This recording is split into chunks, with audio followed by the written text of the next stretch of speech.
રક્ષાબંધન એટલે રાખડીનો તહેવાર, બરાબર? આપણે ભાઈના ઘરે જઈએ, ભાઈને રાખડી બાંધીએ, ભાઈ આપણે ગિફ્ટ આપે, એ મજાથી આપણે લઈને ઘરે આવીએ. આ વિડીયો તમે ખાસ કરીને જોજો. ચાલો હું તમને એક વસ્તુ બતાવું. આ મારા સામેનું ઘર છે. આ ઘર તમને દેખાય છે, ત્યાં તારું છે. અત્યારે છે ને ત્યાં બીજો પરિવાર રહી છે. અત્યારે આઈ થિંક સો 4 પરિવાર અહીંયા બદલાઈ ગયા છે, એક પછી એક. પણ એ રિશ્તો એવો હતો ને, ત્યારે જે લોકો બધા રહેતા હતા ને, ત્યારે એક આ રક્ષાબંધનનો એક રિશ્તો બની ગયો હતો એકબીજાની સાથે. હું ભૂલી ગઈ હતી, કારણ કે એના પછી તો એ લોકો કેટલા બધા આવ્યા, પણ એ લોકોને હું યાદ હતી.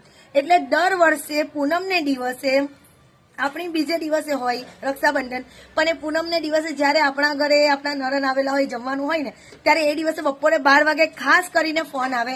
અને એ ફોન પર એટલું જ કે તું કેમ છે, બસ કેમ છે બેના તું, એવી રીતે કે. મારો સગો ભાઈ તો છે જ, બરાબર, પણ એમની કોઈ બેન નથી, એટલે એમને મને બેન માનેલી હતી.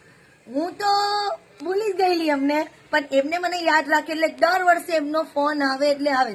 એટલે ભાઈ જો દિનેશભાઈ ને સાસમ ગામના તમે ગામવાસીઓ, તમે આ વિડીયો જોતા હોય ને, તો હું તમને ખાસ કરીને કહી દઉં કે તમારા ગામના જે સરપંચ છે ને, દિનેશભાઈ ઠાકોર, એમને રિશ્તો મારી સાથે ખૂબ સારો નિભાવ્યો છે બેનનો.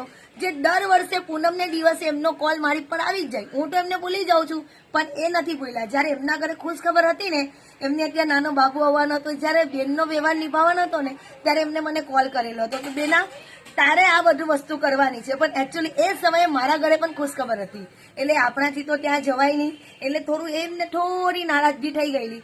મને કેટલી વાર કહી છે કે બેના તું ગામ આવ, તો ગામમાં હું બતાવું કે આ મારી સુરતની બેન છે, પણ હું જઈ નથી શકતી. મને પણ એક મનમાં એમ તો છે કે ચાલો હું સરપંચની બેન છું, બરાબર, પણ હું હજુ સુધી ગઈ નથી. પણ હું આવીશ કોઈ વાર ભાઈ.